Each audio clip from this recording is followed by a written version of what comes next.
Ipakatap ang mga sakop sa Talisay City Police sa upat ka mga pampubliko o duha ka mga pribadong samaang sa dakbayan sa Talisay agig pangandam sa kalag-kalag.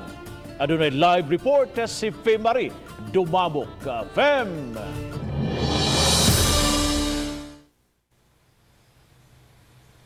Yes, Bob, suding si Manaha mo papwesto ug mo paruving na sa ilang mga personnel ang Talisay City Police Station sa sudog sa gawas sa mga sementeryo. Kinibisan pa man kun wala pa gipagawas nga kamanduan alang sa mga pamaagi sa paghandom sa mga adlaw sa kalag ug sa mga santos diha sa dakbayan sa Talisay.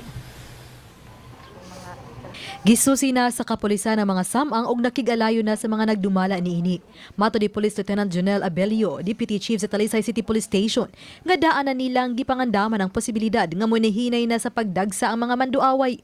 Sa niaging tuig, Oktubre 15 pa lang, gischedule na ang mga maduaw tungod sa pagsirado niini gikan sa Oktubre 29 hangtod sa Nobyembre 3. Naghuwat pa karon si Talisay City Mayor Samsam Gulyas ug mando sa gobernador sa Lagda nga ipatuman sa tibuok lalawigan sa Subo.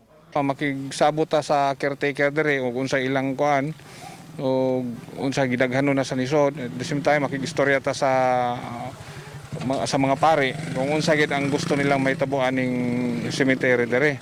Is unsa atong baruganan sa November 1 o November 2? And is it closed? Is it open? If she wants it to remain closed, ang gusto mong ni Governor Gwen, as far as the province is concerned, parehag baruganan ang Tanan province. So we're waiting for that. But if we were to choose, we are ready to make a decision, but we have to wait for the Governor.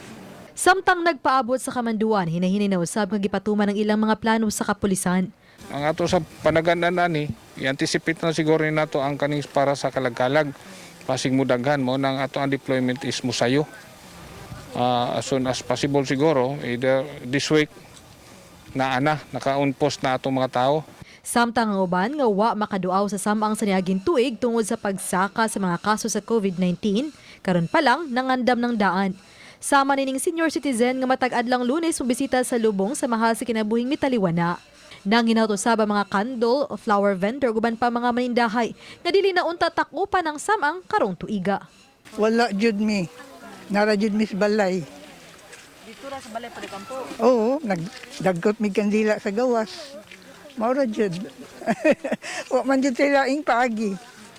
Karon hopefully makaduaw na ka. Oh, makaduaw na. Malipay tami og ablihan pa kahar makakwarta sad may ginagmay. Katong pag last year, siradong to 20 oo. 28 rami tama nang uli mi amo.